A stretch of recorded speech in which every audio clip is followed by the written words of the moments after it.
Hello, everybody. Welcome to the White House. And welcome to the Super Bowl champion, world champion, Baltimore Ravens.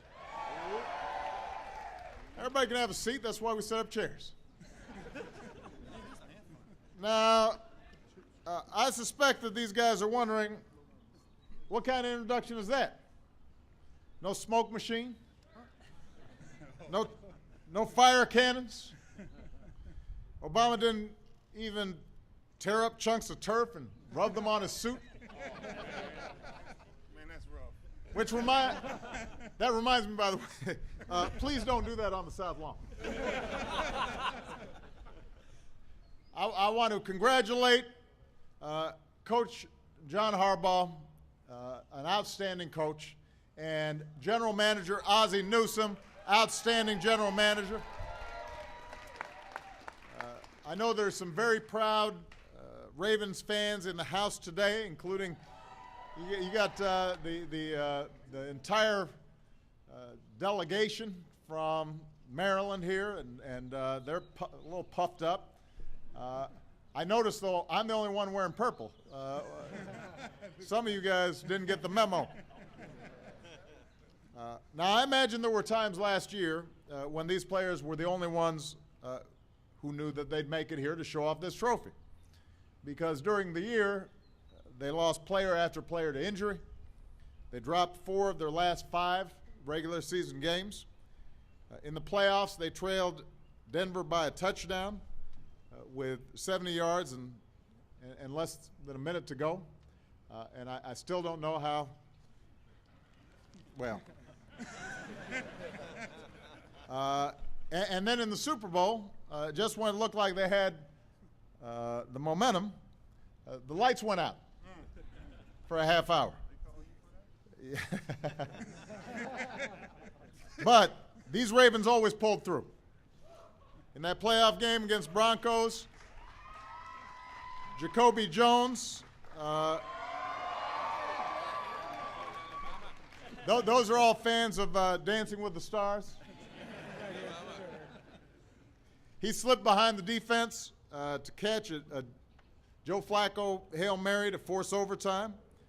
I'm trying to figure out whether he was doing the two-step or the foxtrot, but somehow he got open, and Joe got him the ball. And then in the Super Bowl, after the lights came back on and 49ers came storming back, this team's defense, the pride and joy of Baltimore, stopped a fierce offense 4 straight times inside the 10-yard line.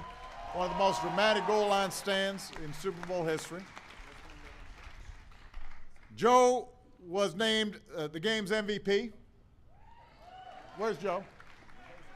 There he is. Good timing with that contract up.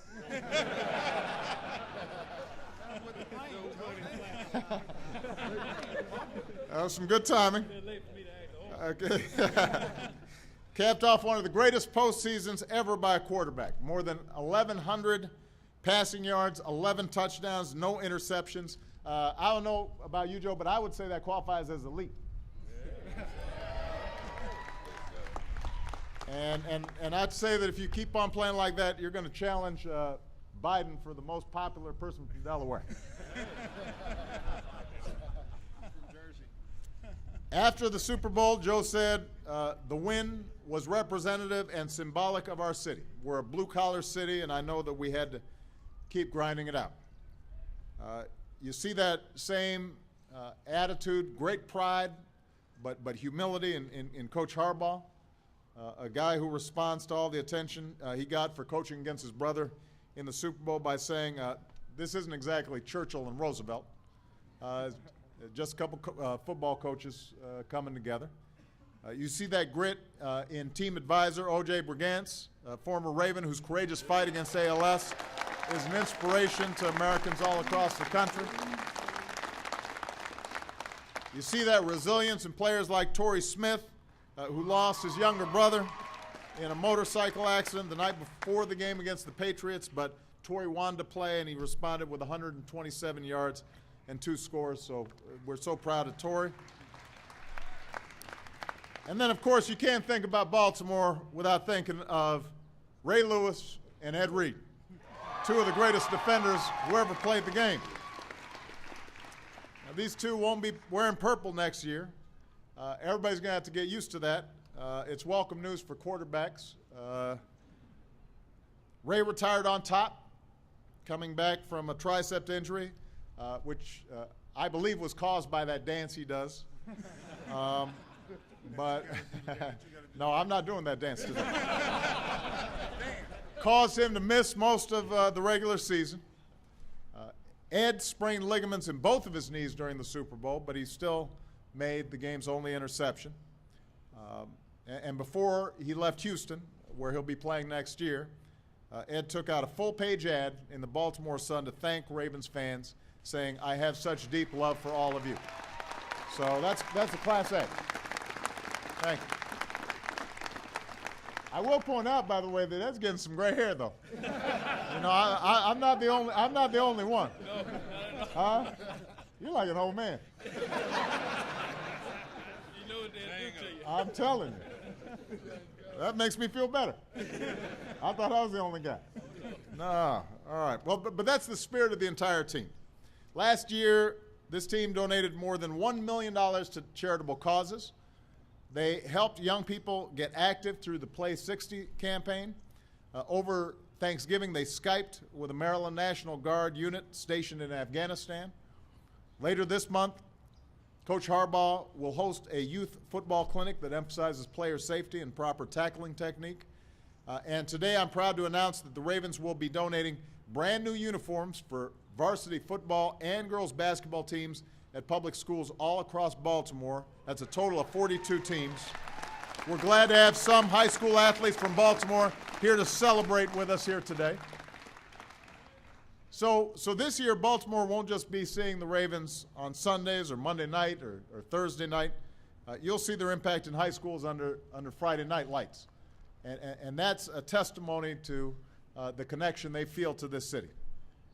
You'll see players spending their Tuesdays, normally their only day off during the season, visiting hospitals and schools and senior centers. And day after day, you'll see a team that loves Baltimore as much as Baltimore loves the Ravens. So I want to thank all of you for the good work that you're doing. Congratulations again on your Super Bowl championship. Best of luck next season. You're going to need it in Week 11 when you go to my hometown of Chicago to play the Bears. I brought some Chicago fans in here, just so we weren't overwhelmed. Keep things in proper perspective. But with that, I would like to I'd like to have Ozzie Newsome and Coach Harbaugh come up and just say a few words, and then I'm going to get my spiffy jersey.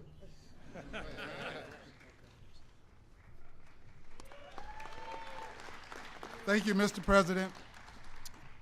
I'd just like to say on behalf of Steve Bisciotti, all of the employees of the Ravens, the players, the coaches, everybody that had the opportunity to contribute in what we were able to get done, the journey that we were on last year, how great it was, how much we've appreciated, and how I've enjoyed having the opportunity to meet our president today. Thank you.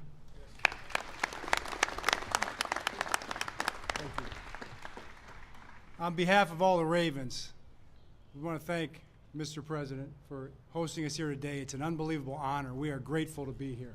And I want you to know we have plans to be back next year. So, Chicago Harper High School, too. Thanks for sharing this day with us. Hey, Harper High School. Oh, my God. Fantastic. All right, let's strike the podium here, and we'll get some pictures. I'm not going to do that next. I ain't going to do that next.